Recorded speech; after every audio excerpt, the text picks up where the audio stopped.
Before I give the floor to the audience, I have to, of course, ask you about the current situation in the Middle East. I mean, we're talking about Asia rising, optimistic, but we have these terrible wars going on in other parts of the... And, of course, the headlines these days are all about Israel, Hezbollah, Lebanon, and Iran.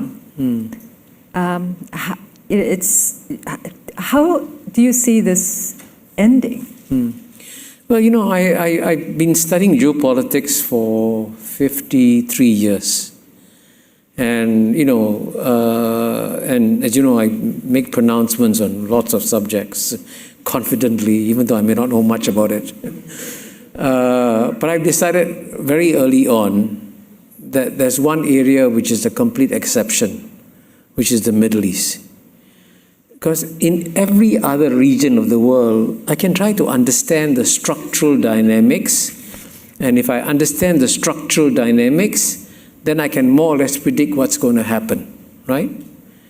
The Middle East is a very strange corner of the world where if you can find the happy, peaceful way or the ugly, confrontational way, they'll always pick the ugly, confrontational way. I don't know why.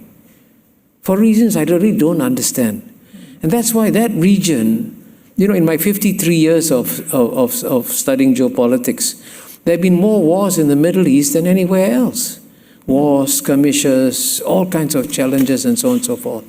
And absolutely no movement towards any kind of regional harmony. It's the exact opposite of ASEAN, the Middle East. And so, but I don't understand this at all. I don't understand what in the cultural DNA of that region leads to the highest level of dysfunctionality, whereby you cannot even have normal diplomatic relations among many countries. You know, which is the base. The base should be just normal diplomatic relations, especially among enemies. But that cannot be done. You know. I think there's a... And you know, by contrast, just to illustrate this, you know, when I was ambassador here in the UN in the 1980s, I spent my 5 years arguing with the Vietnamese ambassador at every General Assembly, condemning Vietnam for its occupation of Cambodia, 1980s. You know what? By the 1990s, Vietnam, which had been fighting ASEAN for so long, joined ASEAN. I mean, that's amazing. That's a miracle. Right? That's what we do in Southeast Asia. We take a long-standing enemy, we say, okay, now you're part of the family. That's it. You know, that's something as simple as that. Can you imagine the Middle East doing this? That's why there's something wrong in the cultural DNA of that region. And anybody who makes predictions about what's going to happen in the Middle East is very stupid. Seriously, because you believe me, that region will continue to surprise you. Because when you think you hit rock bottom and things cannot get worse, Middle East will always produce another rock bottom. That's how bad it is. In the meanwhile, I think there's so much resentment and the sense of victimhood on all sides that have become so deep. And so it makes it very difficult to find cool-headedness in the midst of all of that to work towards a solution. But in the meanwhile, you have people being killed. Suffering, yes. Suffering very on sad. a day-to-day basis. That's a rare moment when Kishore doesn't have an answer. But we have about 20 minutes for you to now ask Kishore questions or provide comments. So if there are hands raised, I will go to the young gentleman on the fourth row there. Hello, thank you very much. My name is Adam DePico. I'm a student up at Columbia SIPA. My question is sort of based on the Indo-Pacific. What is clear, the stakes have never been this high with the increased tensions between the US and China.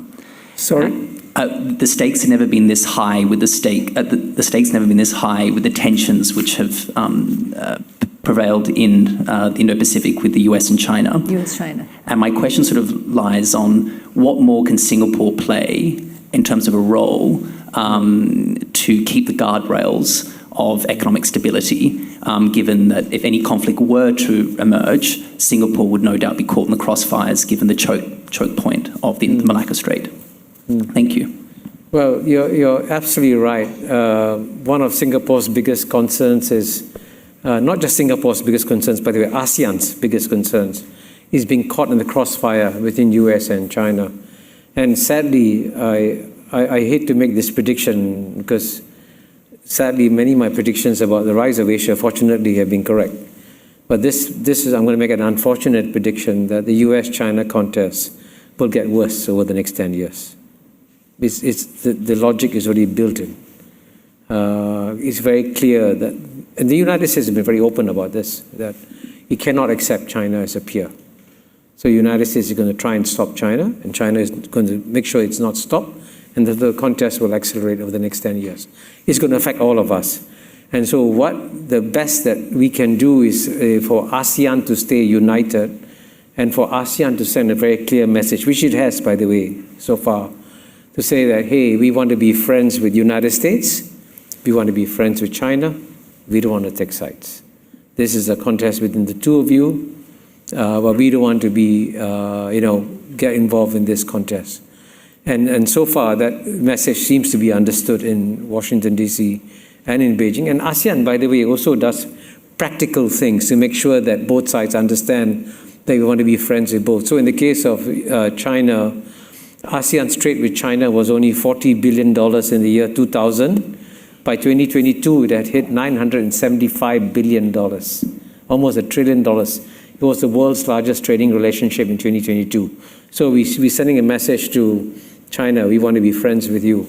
And on the investment front, United States has invested more in Southeast Asia than in China, Japan, South Korea, India combined.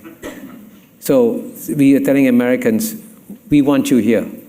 We want to be your friends. Mm-hmm. So that's the message that we in ASEAN are sending, and we try to be as clear and consistent about it. And we hope that that registers in both Beijing and Washington, D.C., and that they won't force the ASEAN countries, including Singapore, to take sides. 妈妈是我的心肝宝贝，她值得最好的。想帮助提升行动力、养颜美容、水嫩透亮，我为妈妈选择石基岩德国胶原蛋白生态。知道妈妈总舍不得买给自己，我来买。希望妈妈轻松、有活力又美丽加大吉。现在就上快点购母亲节石基岩德国胶原蛋白生态宠爱妈妈超值专区，享各项女神好礼，最高双重送+5000加送520元购物金。透过中天新网 App 下单或输